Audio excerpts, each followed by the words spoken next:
The caterhamracer.com Winter Euro Series is sponsored by DPR Motorsport, your competitive advantage. By FPZERO Simulators, providing professional grade simulators for your home and our drivers. And by just Add Lightness, high performance LED lights and accessories for the Caterham 7. We're also supported by Design Display Structures and Darren Burke, Performance Driver Coach. Well, welcome back, ladies and gents, to more action from caterhamracer.com. Whilst the real race cars might be away, the virtual race cars will come out to play once more.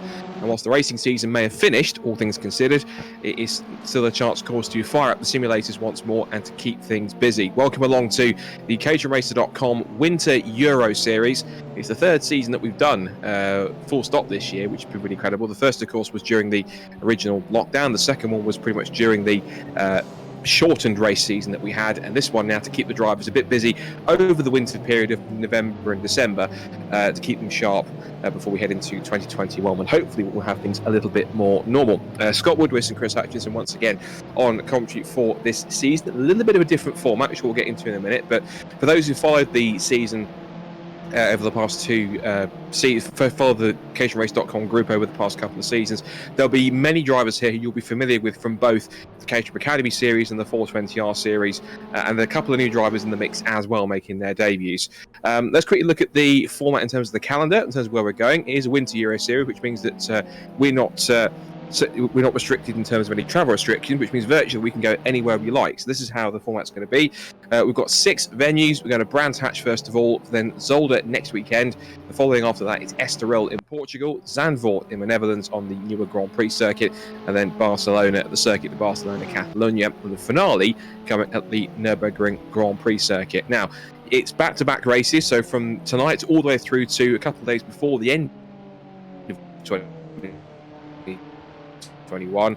It's going to be through December to keep the drivers as busy as possible. But Chris, it might be a good time to bring you in because it's a slightly different format than normal. This is not a normal championship. It's a format that's ever so similar to those who might be a fan of knockout events such as, let's say, the Walter Hayes Trophy or the Formula 1 Ford Festival. It's a little bit different. It's a little similar to that, different to what we've had in the regional championship. Just talk us through the format, because those who are eagle-eyed will notice that it shows qualification races, then last chance saloon at Barcelona, and then the grand final. So for those who might not be aware of exactly how this works, fill us in on what the format's going to be for this Winter Euro Series throughout December. Yeah, thanks, Scott, and good evening, everybody. So yes, we have got this new format. We're working towards a grand final that's due to take place right at the end of this year. So just as we wave goodbye to 2020, we will be moving into the grand final. Now, the build up to that is just qualifying for that grand final. So we've got the first 4 events at Brands Hatch, Zolder, Estoril and Zandvoort, and from each of those races we're going to have 3 more qualifiers for that grand final. So tonight the podium spots will take those first spots into the grand final. We then have Barcelona is our 5th event, where we'll have a last chance saloon. That'll be an opportunity for anyone who hasn't yet qualified to grab the last few remaining places for our final event, which is going to take place at the Nürburgring. So tonight it's quite simple. The top 3 will qualify for that grand final and take the honour, well, have a chance at taking the honours of this season 3. And also the format in terms of the racing is different, because it's not sort of 2 qualifying sessions and then 2 races of 15 minutes each like we've had before. Running a little longer for these races now to kind of give a bit more of a chance to a bit more battling, a bit more progression up through the field for anyone that might struggle initially. 25-minute single race that we're having, of course, on some of these big European circuits. The car which we choose, I guess, is also determined week on week. So for this first event, we've got the Academy cars out, but going forwards, of course, there'll be an option where obviously the races will be longer, but the drivers won't know exactly which cars they're going to get, I'm guessing, between the Academy and the 420R cars as the season goes on. There have also been some developments going on in the background, of course, with our 2 guys, with Jaroslav Cherny and Ben Obro, with some different specifications of cars. I suspect they're not quite ready just yet, but I would imagine going forwards, Chris, it'll either be a choice of the Academy or the 420R car, but which one it's going to be is going to be a bit more of a surprise until, I'm guessing, pre-qualification starts to open up.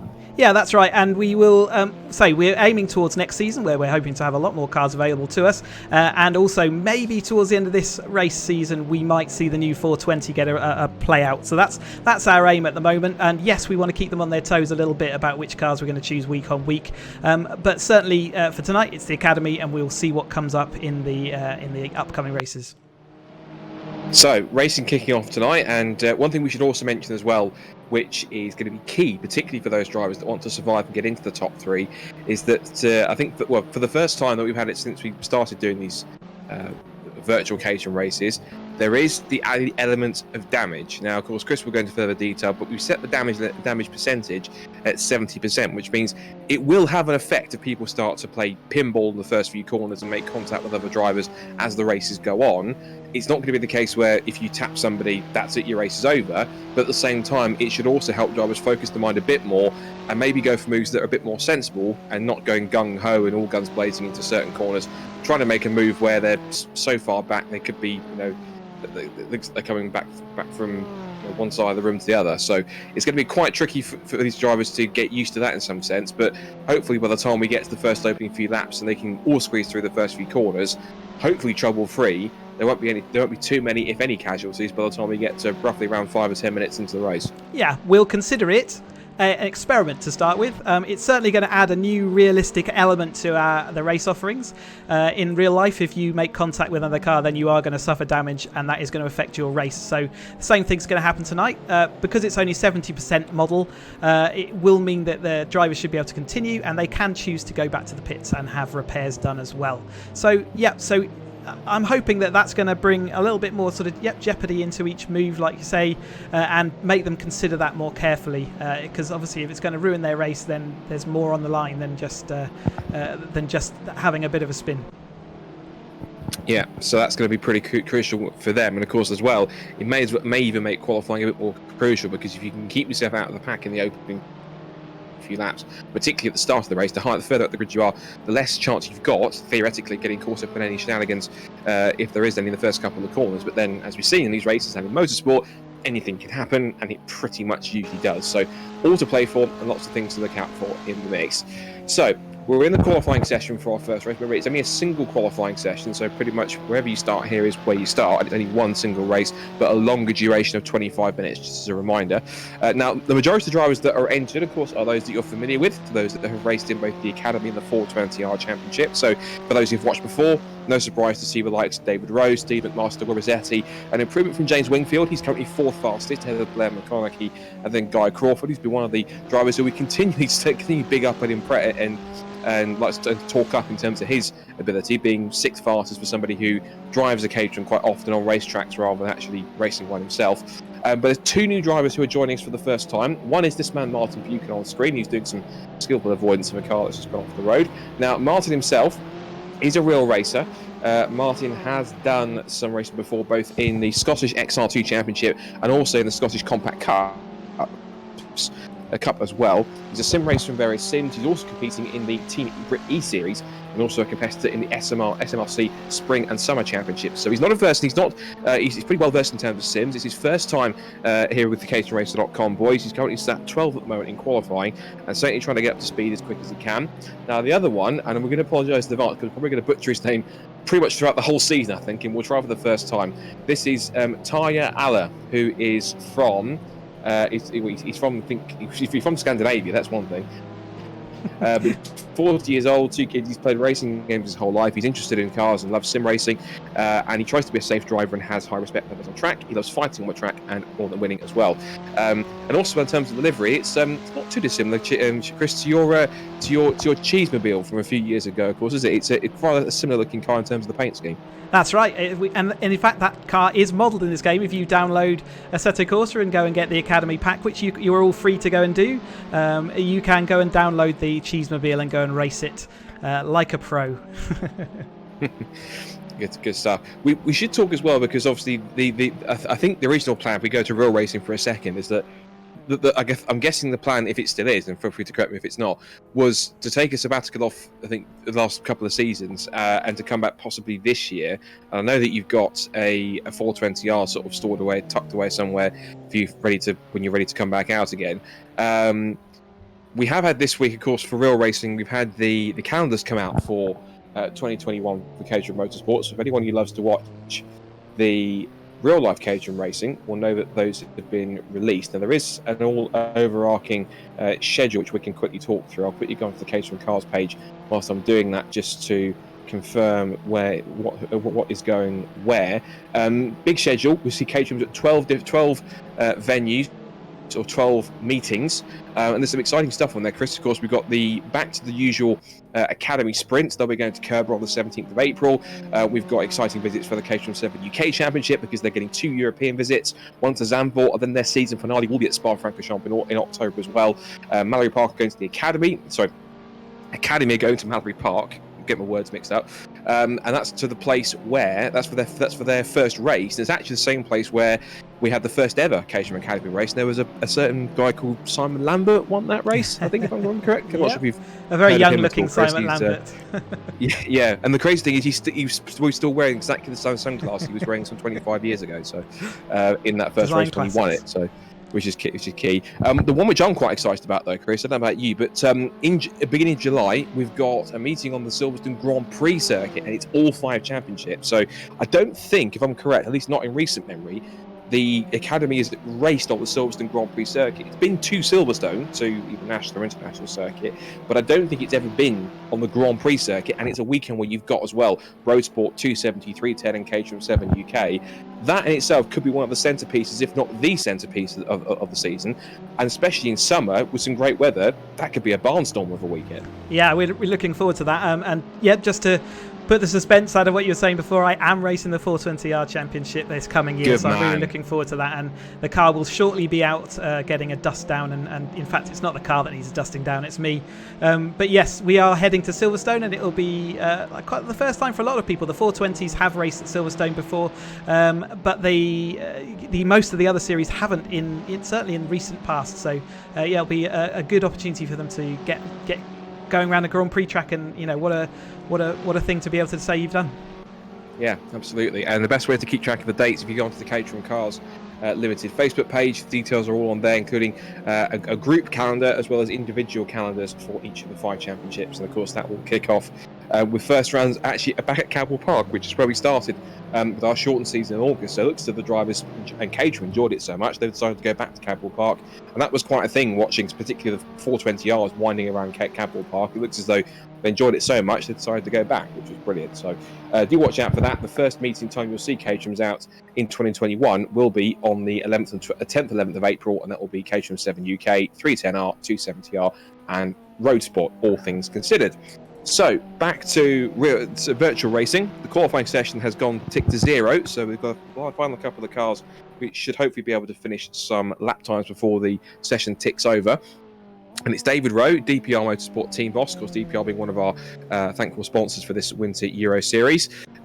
He's currently quickest from Steve McMaster, then Will Rossetti, James Wingfield, and Gavin Crawford. Blair McConaughey 6th ahead of Christian Zaruta, then it's Chris Skillicorn, Steve Arnell, and Richard Gallagher rounds out the top 10. And as for our 2 new drivers, Martin Buchan 12th, and it's Tara Alla in 14th place ahead of Tom Willis in 15th. So interesting times all around, but I think, to be fair, Chris, looking at the times there isn't really anyone up in the top 10 that I wouldn't have expected to be there. It's all the regulars from the series, all the usual suspects, and David Rowe wants to try and kick off tonight in the best possible way. He started from pole, get himself into the top 3, and secure his grand final spot early, which means that he can pretty much use the next 3 races that he competes in a bit of fun to keep himself race ready and keep himself fresh for the Nürburgring final if he can get himself there. But obviously, as we've already talked about, it's never as simple as that, particularly in these caterhamracer.com races. It's usually there is a spanner in the works somewhere which might possibly cause an issue, and David is known to, how should I say this politely, have a good start, but then find himself compromised in the first couple of laps and have to fight his way back through the field. So he'll be hoping, fingers crossed, particularly with damage on now, but that doesn't happen. He can get a clean start and then try and pull away in the opening laps. Yeah, absolutely. I mean, you put that very precisely and concisely, so well done for doing that. But yeah, we've got to cater for the fact we've got a longer race, but let's run down the full grid now that we've got that opportunity, I think. Yeah, let's do that. So David Rowe then, we're starting this first race tonight, the first of the 4 qualifying races of the season from pole position, the first pole of the season, and he has Steve McMaster alongside him on the front row of the grid. He was if I'm going to get this right now, he was the Academy champion for season 2 champion for the Academy, so he was starting on the front row, very well versed in these cars. but David Rowe on pole by just over half a second, and Super Master was only just 4 thousandths of a second ahead of Will Rossetti in third. James Wingfield will start alongside him on the second row, ahead of Guy Crawford and Blair McConaughey on the third row. Then it's Christian Zaruta and Steve Arnell on row 4, and the top 10 completed by Chris Skillicorn and then Richard Gallagher in 10th position. Then it's Tom McEwing, who's one of next year's Academy drivers who we'll see out in real life. He starts alongside Martin Buchan, who makes his debut from 12th. Then James Fowler and Mike Hilton. Tara Aller is starting in the 8th row of the grid in 15th place alongside Tom Willis, who was this year's Road Sport champion, and we'll get into this year's Caterham champions later on. And then Andrew Parker and Alan Curtis rounds out the first 18-car grid. There is also a Grid B with 10 drivers on that, so hopefully we'll be seeing some of them going forwards if they're quick enough for the next rounds coming up going forwards. So, Brands Hatch Grand Prix circuit, we haven't really seen these drivers race too much. We have them on the Indy circuit as per the being akin to the calendar that we had for the shortened 2020 season. Grand Prix circuit might be a bit of an unknown quantity, but so far it seems as though David Rowe has the advantage, but we know how quick the guys immediately behind him are, so it might be an understatement to say, but he won't have this easy, particularly with these guys there. That being said, half a second quicker in qualifying, for what it's worth. Is that an ominous sign, or are we looking too much into that? I think that is. That's the fastest time I've seen on the server, actually. So what a time to pull it out of the bag and during qualifying. The lights are already up, Scott. I think we should let's concentrate on the turn 1, shall we? I think we should. So the Winter Euro Series then for caterhamracer.com, the first of 6 races to decide who will be the Winter Euro Series champion. It's Roe McMaster on the front row of the grid. Who's going to take the first qualifying spot here at Brands Hatch on the Grand Prix circuit? We find out as we're heading towards Paddock Hill Bend for the first time, and it's David Rowe with a fairly commanding start, keeping out of trouble. Side by side for second. Everyone's being a bit more tentative because they know the damage is on. And heading up through Paddock Hill Bend. Keep your fingers crossed. Out of Paddock, up through Druids. So far, so good. Don't release your breath just yet. Keep it held for a moment for the first few corners. Let's see if they all survive without too much drama. Oh, I spoke too soon because there's contact in the mid-pack, and there's 2 or 3 cars have gone around. I can't get to one of them is Guy Crawford. The other one is Tara Aller, who's dropped to 17th position. But the leaders have all gone exiting out of Graham Hill Bend up through Surtees and turning off from what would have been the Indy circuit onto the full Grand Prix circuit and down through Pilgrim's Drop. So David Rowe has the lead already by 1.3 seconds, getting pretty much the perfect start. One car running wide there looks to be, I think that might be Martin Buchan. I think he dropped back a little bit down to 13th. But under the bridge, down towards Hawthorns, and so far so good for David Rowe. Big commanding lead of 1.3 seconds already, as there goes James Wingfield up to 4th. And a quick start for Zaruta. He's already battling for a top 5 spot and coming back at him down towards Westfield. Zaruta doing his normal, not qualifying so well, but actually coming back through the field pretty quickly to make sure he's in the battle, at least for that lead. James Wingfield there battling with him.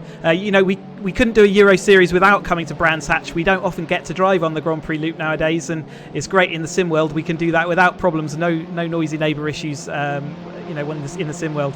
But as we see Christian getting out of shape there, coming down the clearway straight, it's really good to be able to hear. We couldn't do a European Series without it, so that's why we're at Brands Hatch to start this new season off. I have to say, impressive start looking at Chris Skillicorn, who's come up a few spots up to 5th position, and he's now under threat now from Richard Gallagher as they come across the line. We go on board now with Chris Skillicorn in 6th position. He's got the toe on both Zaruta and James Wingfield. He looks to the outside. Oh, and this is 3 abreast, and there's been contact, and already up into the gravel goes Skillicorn. Tracking through it also is James Wingfield. They did connect because, as we say, damage is on, and he gets tagged again. I didn't see who by, but there is also another car facing backwards in the gravel. I think it's Tom Willis looking at it. I recognise the orange roll bar, and it is Tom Willis's name going tumbling down the timing screen on the left-hand side.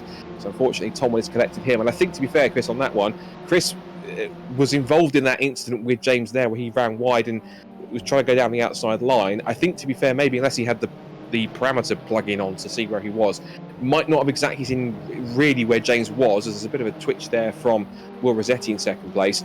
But then it looked as though Chris Skillicorn, as he tried to come back onto the circuit, unfortunately, it just looked as though that Tom Willis was a bit of an innocent bystander driving into an incident that he wasn't really part of. Yeah, I think that's how I read that as well. I'm not sure where, James was obviously in the middle of a sandwich there, and I think he might have had a car up his inside, which going 3 wide on the outside there is not necessarily a wise move. We were seeing whether damage would deter people, but racers are racers, aren't they? You see a piece of track and you want to go on it. But yes, certainly he's going to be now looking at a car that he's got to nurse now for the next 21 minutes. So that's one of the things about having a longer race. You've got to balance off whether you go for a move or early doors, or whether you can sit and just sit there and wait for a better opportunity going forward.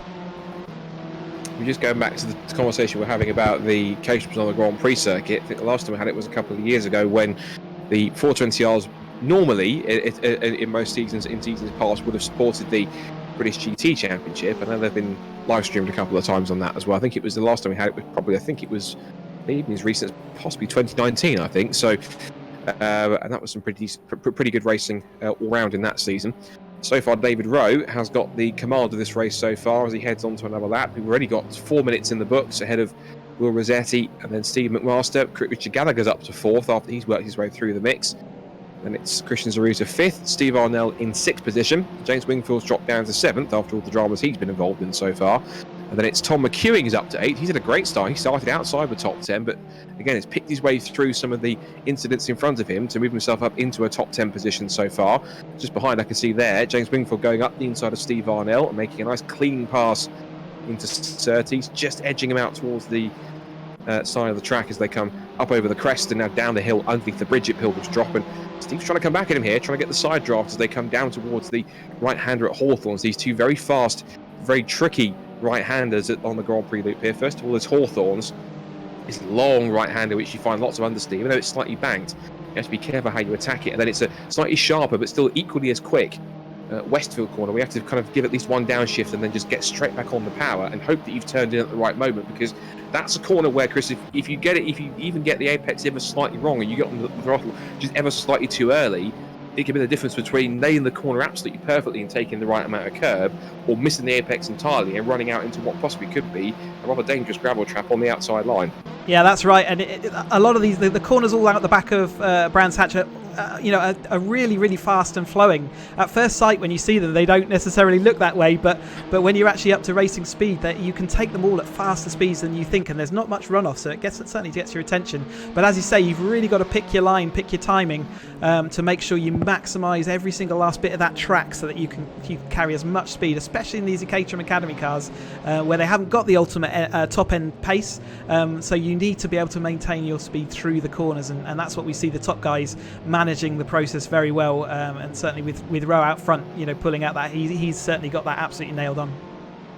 Certainly has. We've just seen, I think, a brief change for Richard Gallagher, who's moving nicely up to 4th position at the expense of Christian Zaruta. Meanwhile, with these 4 behind having a great scrap for 6th position, Steve Arnell finds himself having a bit of deja vu, thinking, hold a minute, I had James Wingfield pass me at Surtees a lap ago. So it's happened again, and Wingfield getting very out of shape on the exit of the corner. And goodness me, I think Tom McEwing, or Blair McConaughey, almost had to stand on the anchors there to avoid a contact.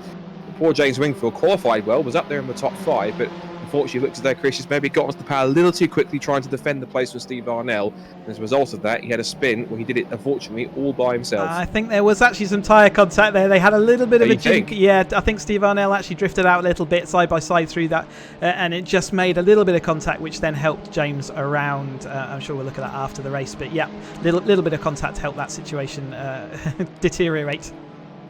Or to use a sim racing term, it could have been netcode, but then it could have been one of those things. So it could have been there. There's more shenanigans going on here. Martin Buchan getting stuck in. Welcome to caterhamracer.com racing, because now being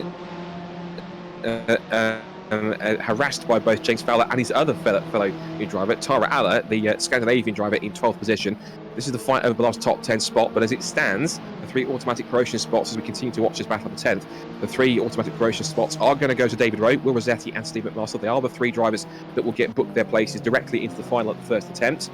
And here is best of the rest in 4th, as Richard Gallagher's having a fantastic back and forth battle with Christian Zaruta. But as we've seen so many times, the harder these two keep on battling each other, as fun and enjoyable as it might be, the easier it's going to be for Steve McMaster to carry on getting himself into a comfortable position for the top 3 spot. Zaruta then bravely hanging it out side by side with Gallagher, and eventually hangs him out to dry at Graham Hill Bend as he slots back through into 4th. But Richard's certainly proving himself, and he did that a couple of times in Season 2 when we saw him out a few times in the season just gone, Chris, and certainly proven that even though he's not a regular driver that we see in real life in many cases, he's certainly proving somebody who has been there, done it, and got T-shirt, not quite got the title exactly, but has been able to win plenty of races and show himself as a very capable Caterham racer. But in the sim, it looks as though I think Christian in many cases for a while there kind of met his match. Oh yeah, definitely. I mean, Christian's obviously a wily character and knows the twos and fro's of how do you get out front in a battle, and maybe they're actually thinking about more, or Richard's thinking more about the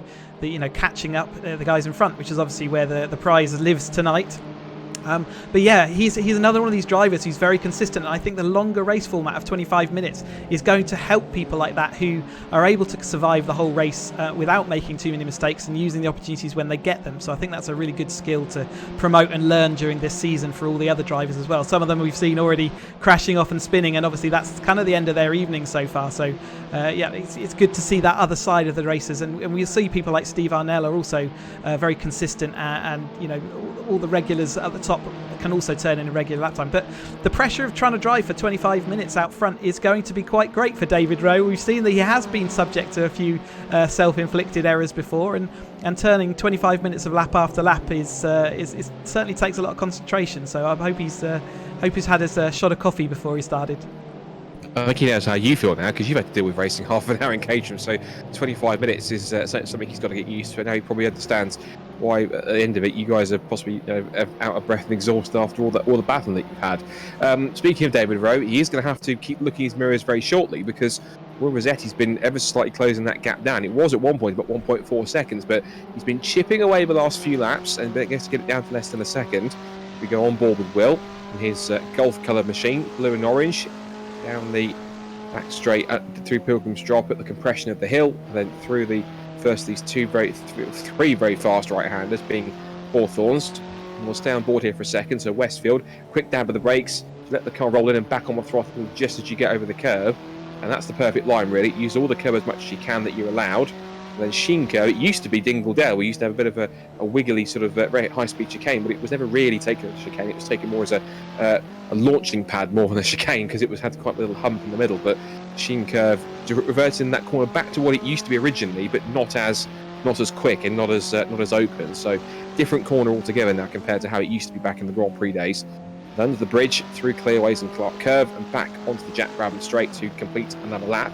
And the gap has stabilised at about 3/4 of a second now. So it's clear, as we know, that Rowe knows he's there, and so he's able to simply match the lap times as they come across the line. Actually, looking at the lap times, very evenly matched. It was a 146.69, whereas Rossetti was about 3 or 4 hundredths slower. So very evenly matched in terms of pace. And I think now Rowe realises that Rossetti's on his tail. He's picked up his pace a little bit more now to try and maintain that gap, and hopefully try and pull away in the next couple of laps, provided he can keep it nice and clean. Definitely worth monitoring, but obviously, when you have another car in your vicinity of you, obviously the increased risk of all those, everything that can go wrong goes up. So it adds its own pressure, all of its own. And so far he's had very clear tracks. So like I say, he's still got another 13 whole minutes to survive the pressure. And Will Rossetti's been proving quick in the Academy car. Well, full stop throughout the last couple of seasons as well. But he's been quick on the server as well. So I'm expecting to see him, be able to close this gap. And when that happens, well, who knows? Everything could change.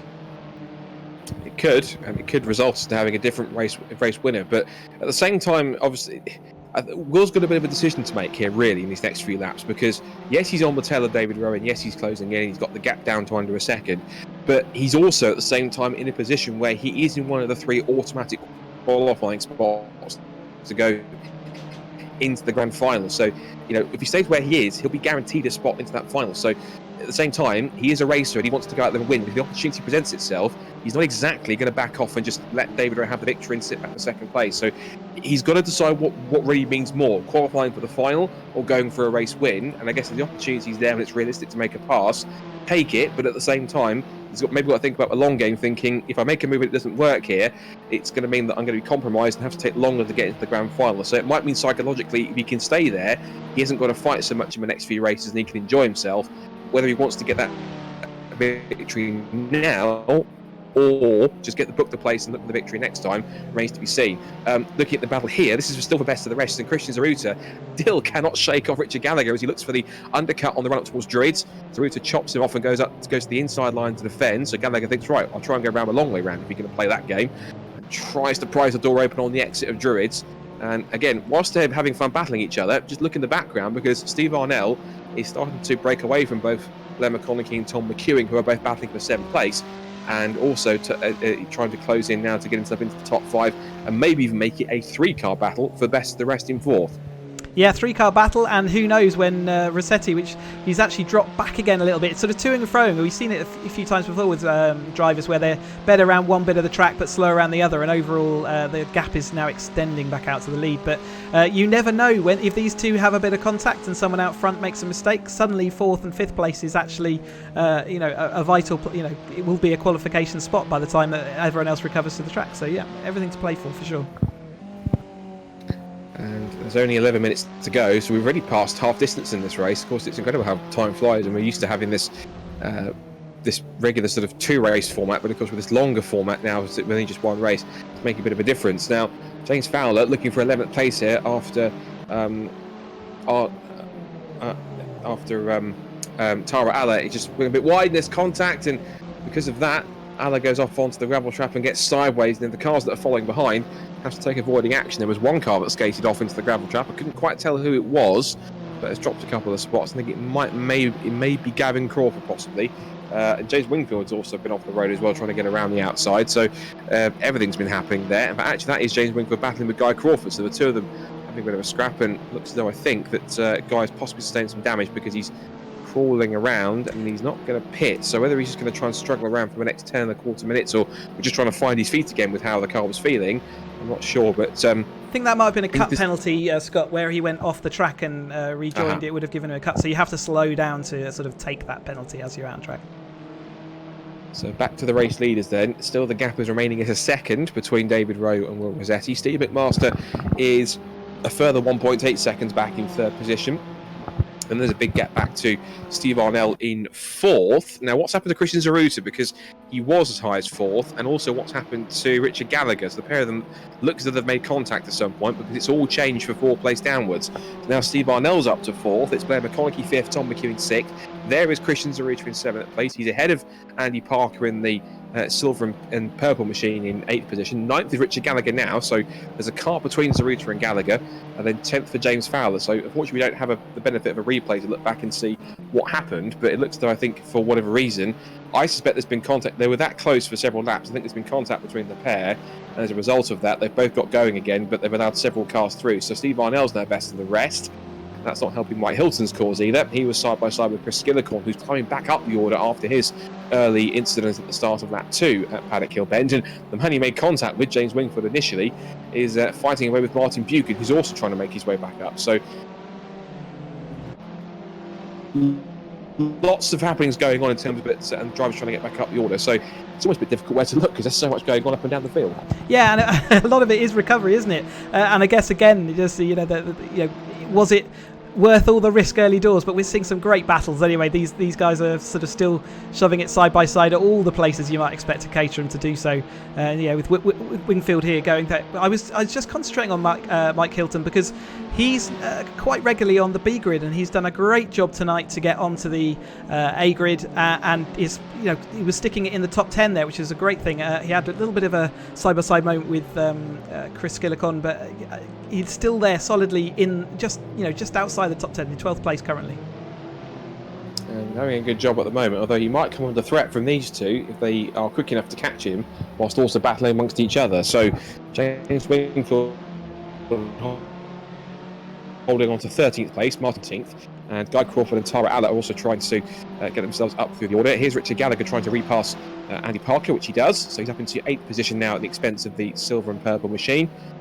And down towards the right hander at Hawthorns he goes, and into 8th position, so up a spot on his recovery trade. He's got 7.5 minutes to try and get back, so it's still plenty of time to try and get a bit of a recovery drive. Quick note whilst we're looking at them all, just whilst we're looking at this battle that's still going on here, raging on for James Wingfield, who has got past Mike Hilton, who is trying to fight back into Westfield, and I think he tried to set the inside line and follow James Wingfield through. Wingfield's actually gone wide and over the grass. That's now let both Buchan and Dwight Hilton through. They bang wheels like two Formula Fords, and into Sheen Corner they go, and Wingfield just arrives onto the tail of Mike Hilton, who I don't think James was expecting to back off that much heading into the right-hander at Sheen Curve.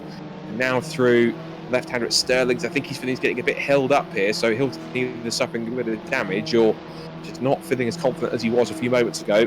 James Wingfield, as a result, dives up the inside, and looks as though I think Hilton has had him through. Yes, he has. And so Hilton back through. So it looked to me as if Hilton was initially quite confident, but then possibly he's had a couple of bits of contact, knowing that there's damage involved. Was he possibly just maybe backing off a little bit to try and preserve his car and not to get too involved, do you think? Definitely an element of that, but also it shows the difference it makes when you go on a defensive line. A couple of those corners, we talked earlier about how you need to maximise every little last drop of track to extract speed out the back, because he's actually having another go up back at the inside of Drew's, but doesn't quite make it. But yeah, so as he went on a defensive line, that allowed James and to sort of pull back alongside without too much trouble. So a little bit of sort of balancing off how defensive you want to go at any one point, and I think he'll find that extra time. But it's great to see him up here battling with the likes of James Wingfield. Certainly is. And James, I think, will feel a little bit aggrieved that his race hasn't quite gone the way he planned it. Of course, he qualified in the top 5. He was about roughly 4th or 5th on the grid, and that's not helping his cause either, riding wide on the exit of Surtees. And now, as they go through a little kink and down under the bridge at Pilgrim's Drop, Mike Hilton, with better momentum off the corner down towards Hawthorns, is back in front. So that's now Hilton back to 13th place. Wingfield says, I'm not having any of that. Through the Hawthorns, he goes up the inside line. Hilton capitulates and lets him through, but he will try and set him up for another attack. As both we see behind Guy Crawford and Tara Alla are standing onto the back of them. The 13th down to 16th are just about all together now. And back literally just ahead of them is this battle between James Fowler and the recovering Chris Skithercorn, who is trying to make his way up. He was inside the top 10 in the opening couple of laps, but then had that contact with both first James Wingfield and then Tom Willis, who, for the record, Tom Willis sadly hasn't seemed to recover from that, because he's down in 17th place and he's really been struggling ever since. So this year's road sport champion in real life in Caterham's is someone who is just struggling along. We see Chris Skithercorn in the toe Fowler, and a point that you're not coming through, but Skithercorn said, I insist, and squeezed through at Paddock Hill Bend and gets the McDonough up into the top 10. He's going to try and come back at Skithercorn here under brakes for Druids. He goes a little bit later under brakes, but Skithercorn a bit more confident to hit the outside line. There's almost a little bit of contact, but they just about miss each other, and away they go. Now, I was going to quickly mention, Chris, of course, as we look into the last few stages of this race, 4.5 minutes to go. We mentioned champions for this year in 2020. We should give a quick congratulations to all of our 2020 real-life catering champions. So we have the 2 Academy champions being Taylor O'Flanagan and Tom Cockrell.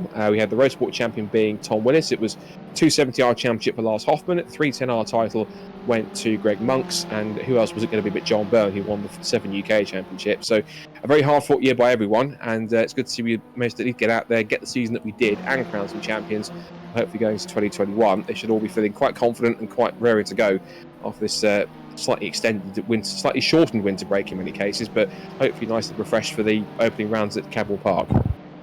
Yep, I'm sure all of the drivers, and huge congratulations to everyone who won or just had a great season. It was a hard season to get in the bag, but everyone did well, and it was really nice to see a full season's racing and all that goes along with that alongside it. So yeah, I'm sure they're all raring to go and enjoying their sim racing while they wait to get back out on track for real. And they can do it here, of course. I'm sure majority of them will be, who are able to race, will be here, of course, with us in this caterhamracer.com Winter Euro Series. Now, interestingly enough, last time by, David Rowe set a new fastest lap of the race, and he was half a second quicker than Will Rossetti on that last time around. So, with 3 minutes to go, he's increased the gap out to 1.5 seconds here as he turns into Surtees with just a handful of laps to go. So it'll touch wood, fingers crossed, that David Rowe has got this one. He's not in the bag, but he's looking in a more comfortable position than he was a few laps ago. Not to kind of officially see that he's got it, because he hasn't. He won't take it till he's past the checkered flag. But he's got in a bit more of a comfortable position now, pulling out the gap to 1.6 seconds. We know that anything can happen, obviously, and David's been in this position before several times, but he's now managed to find a bit of a rhythm here and been able to find himself in winning form on more than one occasion. So it's not completely done, David looks a bit more comfortable, and I can't stress enough, a bit more comfortable than he has been before. But we know that Will's going to be constantly pushing to try and hold on if he can.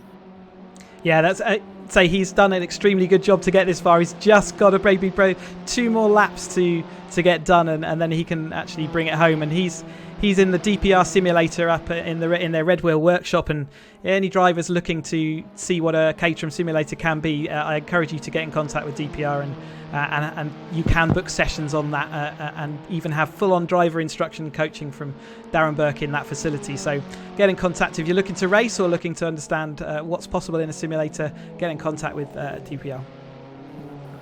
And Darren himself is no stranger to Brands Hatch. I think if I'm correct, a couple of years ago he even stepped into a Formula Ford at the Formula Ford Festival.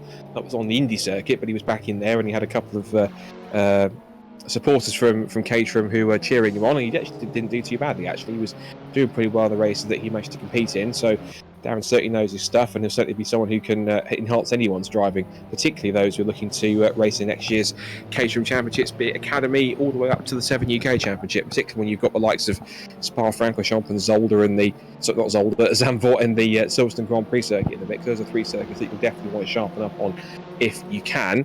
Trying to sharpen up on 4th place there was Blair McConaughey chasing after Steve Arnell. We're looking at Steve McMaster, who was who was the Academy champion in season 2.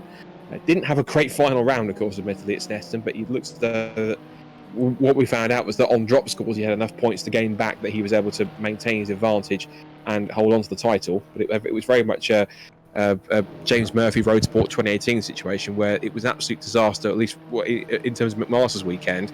But he had to rely on drop scores to get himself a title when he was far away from a position where he could have looked like he was going to win it. So interesting stuff from Steve there. But he's been a little bit distant in this first race, but I imagine, possibly like anyone else, he knows his own pace. Maybe just thinking he's in a bit of no man's land. He's not catching the cars in front, but he's not being caught by Arnell and co behind. So he knows he's in his own race. He's in 3rd place. He knows exactly, he just doesn't need to take any risks. He can just sit there, bag the final qualification spot, but he knows for the next 3 races, pressure's off, he can have some fun, he can enjoy himself, and hopefully go for a couple of race wins.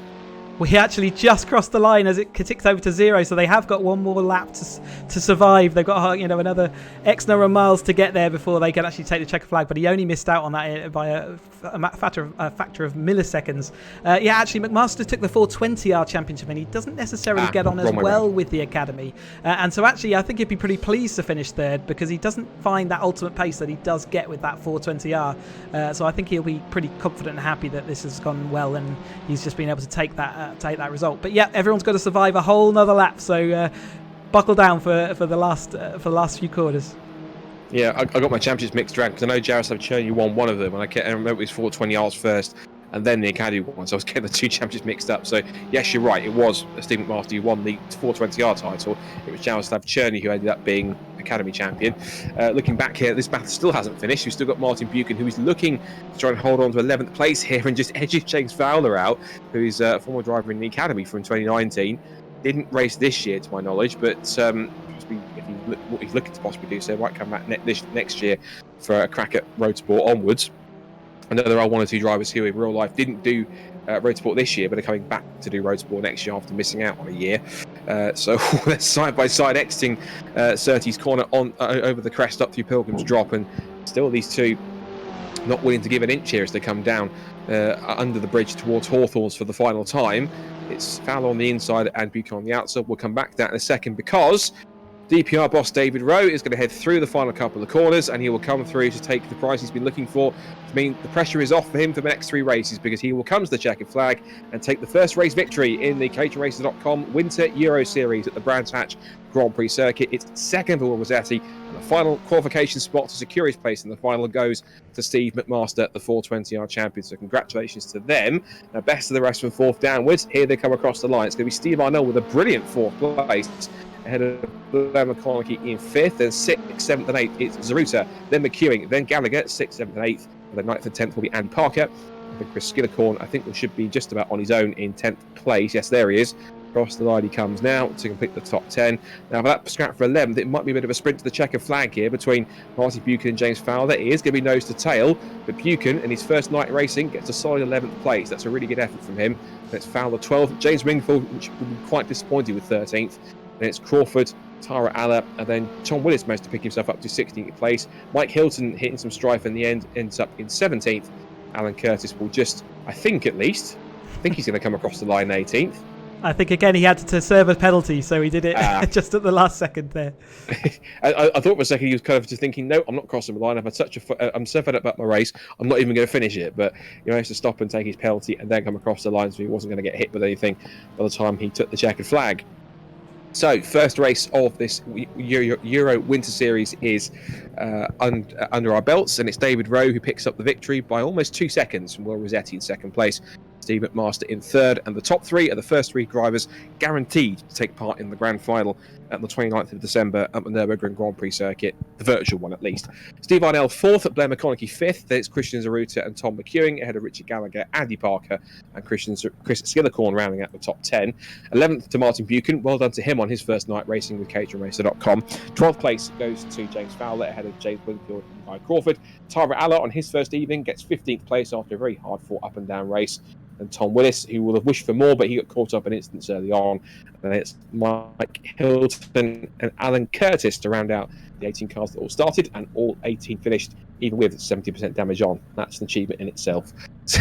Not what these guys are like in the past. So, first race in the books then, Chris. And I think in terms of form, you could technically say business as usual, because the three drivers at the top, not really surprised to see them there. Good to see David Rowe kicking off with a victory. That will certainly give him confidence at least for the rest of the season and at least the grand final as well. Will, of course, with a strong second place, and Steve should be somewhat happy with third, I think.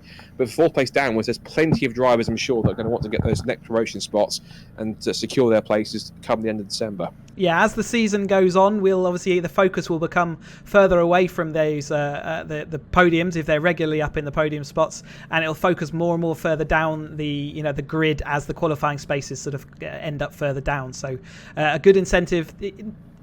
Basically, there's three places every single race we do that are going to go to that grand final. So, really good. But what a start from David Rowe there. And then, Will Rossetti showing his pace in these academy cars, and McMaster saying, having a good job, even though he doesn't think the academy is his favourite, he's still showing everyone else below him how to drive one of those things. It's also a key thing, I suppose, for those guys going forwards, like David Rowe, those top three, in a way, they don't have that pressure now of having to think about, am I going to qualify? Can I get myself up there? It's now up to the rest of the people around them that are going to try and have to get those qualification spots. How much do you think that's going to affect the racing going forward? The fact that because the pressure's going to be off for them, they know they're going to be at the end of season final anyway.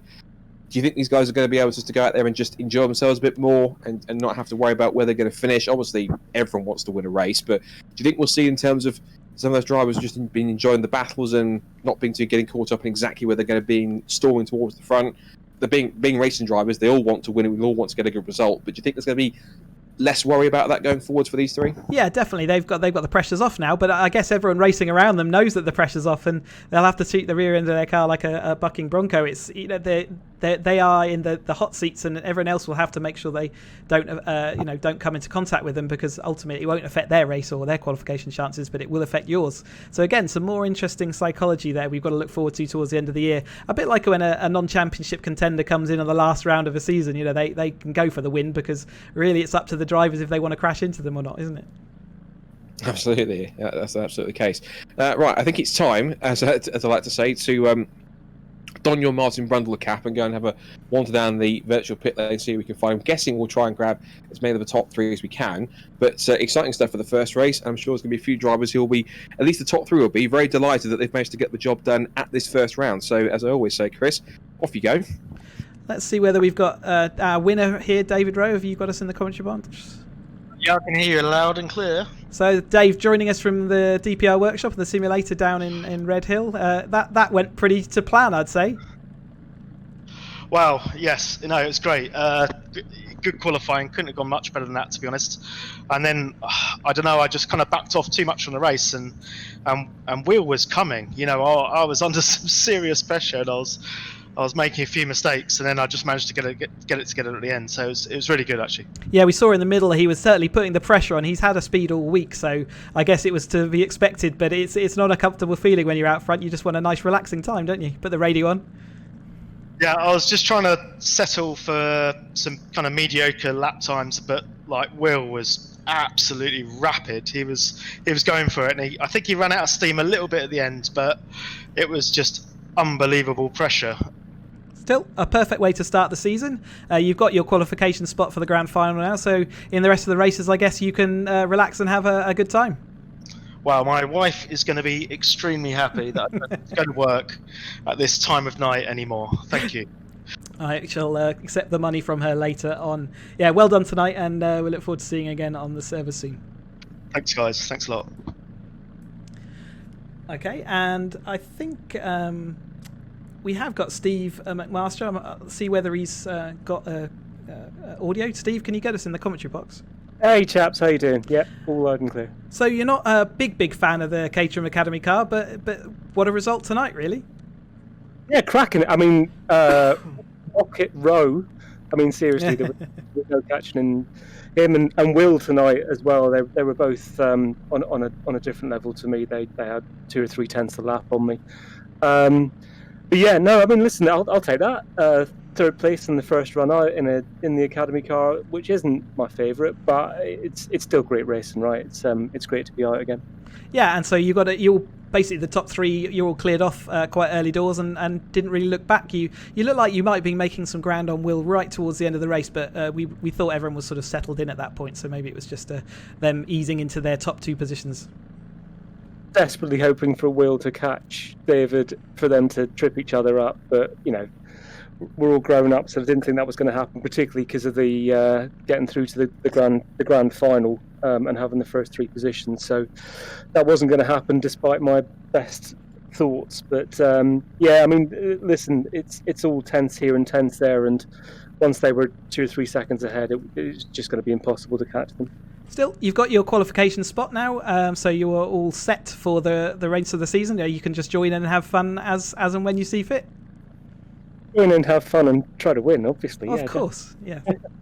All right. Well, we look forward to seeing that, and say we'll look forward to see you on the servers bringing out more of those pots. Nice one, chaps. Cheers. Thanks for all the hard work. Take care. Yeah, we haven't got Will on. He's not on audio, unfortunately, so I think we'll call it at that point. Good stuff, and well done to our top 3 drivers, of course, to David Rowe, Will Rossetti and Steve McMaster. So, wrapping things up then from our first evening, we should say we were streaming on both. I should have mentioned at the beginning, so apologies for that. But so we were streaming on both Facebook and YouTube. We did have a couple of comments come in, one of which was from Darren Burke, who's one of our partners. So we'll get to those in a second. But thank you, Darren, for your comments on that. And also there was a comment from, if I scroll back up on my Facebook to try and find it, John Hutchinson. He was saying new format sounds interesting, like the idea of damage more realistic. And Dan Burke was saying yes, David wrote mega lap time, and it was a mega lap time to get himself onto pole by half a second, and he converted it into a race win. So 1 race down in the books, and let's see where we head off to next for our second race of the season. It's our second heat qualifier. We head off to Belgium. It is Zolder. Now, in real life, Caterhams have raced here back as recently as 2016, so anyone who's raced there, I'm sure, will know all about that circuit. And he will certainly look to try and take advantage of that. It's actually quite a fun circuit. Lots of good championships raced there, and of course, when Caterham's raced there before, it was a fantastic effort as well. So, sure to tune in. 1st of December, once again at roughly around about 20 past 8. We should be going roughly live for that second race, and we'll be able to guarantee another 3 drivers who'll be locked in for the grand final on the 29th of December. But Chris, final thoughts. Exciting first race, as it always tends to be with these drivers, and the usual suspects at the front, but there are 1 or 2 drivers who are starting to just break through a little bit more now and possibly could get themselves into a good position where by the time we finish Zolder, there could be maybe 1 or 2 surprise drivers who we don't normally see up towards the front in a qualifying position, depending on who enters that race and who finishes where. Yeah, definitely. They've got a lot to think about, these drivers. 25 minutes, as we saw, was a long race. Things did spread out a little bit, but I expect that they're going to get that under control, and then, just know that they've got a little bit more time, and they don't have to make those last minute manoeuvres. And also the damage, we'll see how that plays out this season. It's certainly something else that they need to concentrate on as they're going through this season. So, looking forward to Zolder. I love that track. It was really great to drive, and I'm sure the guys will enjoy it in the simulator as well. Sure we will. So until then, of course, we'll take a week's break until we'll be back here same time next week. But we have people to thank now because we've got our sponsors and partners for the Euro Winter Series. So just before we leave, another thanks to our sponsors, because the caterhamracer.com Winter Euro Series is sponsored by DPR Motorsport, your competitive advantage, by FPZERO Simulators, providing professional grade simulators for your home and our drivers, and by Just Add Lightness, high-performance LED lights and accessories for the Caterham 7. And we're also supported by Design and Display Structures and Darren Burke, Performance Driver Coach. From myself, Scott Woodwiss, and Chris Hutchinson, and all of us here, thank you for tuning in. Thank you for supporting the series, and catch us next week where we go from virtual UK to virtual Belgium, where we take the trip over to Zolder and we lock in 3 more drivers for the grand final at Nürburgring on the 29th of December. That's then, but until then, stay safe, stay warm, and stay happy as much as you can in these circumstances. And we'll see you next week for more Winter Euro Series action here on caterhamracer.com. Good night. Speak to you soon.